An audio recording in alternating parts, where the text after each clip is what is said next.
Hi gun people, we're talking about springs. The big question, should you leave your magazines loaded, unloaded, minus around, switch them out? Alright, I'm going to give you a quick down and dirty and then I'm going to put a link in the article here. But let's get down to a couple of spring basics here. I have a spring, hopefully you can see it. I'll put it up close here so you'll know what I'm working with. So this is a spring that I pulled out of my 870 or 1100 shotgun, and then this is a wire. So what are we going to do here? Well, let's talk about springs. So springs, now look, there's people that's forgotten more about springs than I know, but ever since that they gave me shit about that damn plug in the spring and I was going to ruin it, I was like, you know what, I'm going to do some research. So I wrote an article. Go to the link. I'll put a link down at the bottom here. You can click here and it'll take you right to it. I think it'll take you to it. I don't know if it will, but and read the article. It's a pretty you call it an article, you can call it whatever you want. I just made a page on my website about springs and the different types and how they're made and why you should or should not worry about it. I'm giving you information to make your own decision. I'm not trying to tell you I'm right. There's only one right answer and my way's the right way. But I put some facts down there, I put some opinions, I put some information to where you can educate yourself and make your own decision. So, this is a coil spring, compression spring. It holds energy.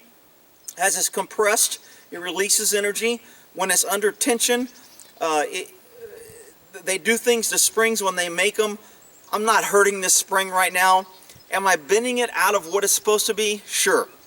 If I kept it straight, would it be perfect? Sure. If I start pulling on it and stretching it to where it's not supposed to be to make it longer, I'm making little micro, very minor changes in the metal, and that's where rust and corrosion is going to start happening. And you also weaken the spring. A spring is designed to compress and to go up and down. That's what it's designed for. And it's designed specifically for special things. So each gun has many springs. I think a Glock has like 6 springs in it. And they're different springs. There's tension, extension, torsion, compression springs. So there's all kind of springs just in a Glock. And most guns have springs for trigger, whatever. Recoil spring, buffer spring, whatever you want to call it, extraction spring. I cover all that in the article. So what I wanted to cover is you're not going to really hurt a spring unless you do. How? Dude. Oh, my horses heard me, they think. Oh, man, you're killing me. Oh, here it is, the wire. I brought this wire out here. Now, hi, boys, I'm not feeding you. I'm doing a video. So, I brought this wire out here, and I'm going to make me a spring. I guess people think this is how springs are made. So I'm going to take this little wire here, and I'm going to roll it. And I'm making me a damn gun spring, and this is how gun springs are made. And now I'm just going to pull that off of this gun spring here, and I have me a damn spring. So, now I have a spring.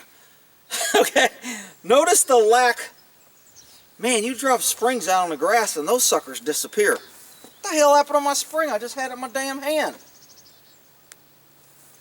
Well, shit. I was going to compare them. Buddy, where's my spring? Dad lost his spring. His spring in his step. Ah, shit. I'll find it with a magnet. So anyway, if I was to make this spring, this is what you don't want to do to a spring. If this spring was measured, made, engineered, designed, what I wouldn't want to do is go, I'm going to make this spring stronger and I'm going to stretch it out. Because now I've just ruined and deformed. I've used this spring in a way it wasn't designed. I've changed the way it was manufactured. That's what tears up springs. And I've done it when I was younger. I used to work on 1911s. We'd cut springs off, and you'd cut one loop of the spring off to make it lighter. And you'd cut this off if the ejection was throwing you around too far. And you could file that edge down, and you could smooth. I mean, believe me, I've done a lot of things to springs that I probably shouldn't have, but when you start changing with springs that are made in your gun, you're going to screw it up. Are springs that critical? I mean, is this going to work as a spring? It's not really springy because it hasn't been made as spring. It's just stinking wire. It's more like a paper clip. and I talk about a paperclip, if I bend it back and forth, I can feel the wire getting hot right here. If I keep doing it, I'll break the wire. So those are the things you don't want to do. Read the article, make your own conclusion. You know, I used to be, and where people get lost in springs is, depending on when you were brought up or what you're hearing from old timers, and I kind of guess I'm an old timer now to some young guys. They're still old timers to me. But, you know, I went in the military in '77. The Vietnam War was just coming down in '75, and the M16, the AR-15, was just developed in the Vietnam War to where it was actually being used and kind of almost tested in the field, and a lot of people died because of that. And the first M16 mags they made were made to be disposable. They were like 1 or 2 times and thrown away. So they made them very cheap, and the springs were cheap. And if you filled the magazines full, the springs would not hold up. And if you didn't fill them full, sometimes when you jumped on the ground and you were running and doing maneuvers, when you hit the mag real hard, the spring would compress from the weight of the bullets. Then the bullets would change position in the mag and it'd cause you a jam. So there was all kind of issues with the M16 when it came out. They didn't worry about cleaning them. Then they found out, holy shit, we got to clean them. Then they developed a cleaning rod. Then they developed the forward assist because it wasn't doing. Then they said, you know what? Don't load your magazines with 30 rounds, because if you do, there's a chance that the buffer spring may not be strong enough, or the magazine spring will be so strong because it's compressed that your round won't load and it'll cause a jam. And they found a lot of guys, a lot of American GIs dead with their magazines out, their magazines apart, bullets facing the wrong way, pointing straight up in the mag, because when they hit it, it jarred it. They found people trying to clean their gun. So when they found all these people dead with these weapons taken apart, they were like, the weapons are failing. So they modified and they did things. Now the AR-15 now has been through a lot of changes, and it's pretty reliable. But when it first came out, it was like shit. And another buddy of mine told me about the 1911. Back when they introduced the 1911, they made one lot of bad springs that came out in the military, and it caused a few jams.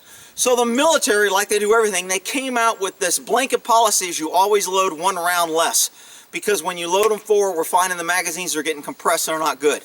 Well, they've modified and engineered and changed the specs over the years to where that's not an issue.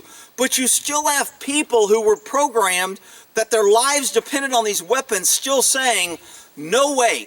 I was trained that way. I've done it that way for 20, 30, 40 years, and by God, I'm going to keep doing it. And I'm kind of in that boat a little bit. I mean, does it matter if you load your 30-round mag with 27 or 28 or 29?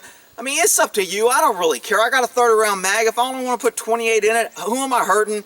Yeah, I'm losing 2 rounds. I'm making it a 28 round when it should be a 30. Am I going to hurt it if I leave it loaded with 30? No, it's designed for that.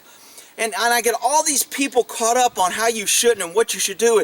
This and the arguments and you know what? I mean, it is what it is. People have their opinions. You can do what you want. I'm just giving you some information. Read the article. Make your own decision. Put feedback in this thing about the article. If you want something changed, added. If you think something's incorrect. If I run into some spring manufacturer out there that goes, hey, when you said this, what you didn't say is you left this out. I'll modify the article, add it, and change it, and I'll make it a living document to where if you look at most articles about springs, everybody's kind of pushing their position. And spring manufacturers, of course, are always telling you, oh yeah, you should change your spring 6 months to a year just to be safe. Well, yeah, because I'm buying your product that I don't need. Springs last for freaking ever.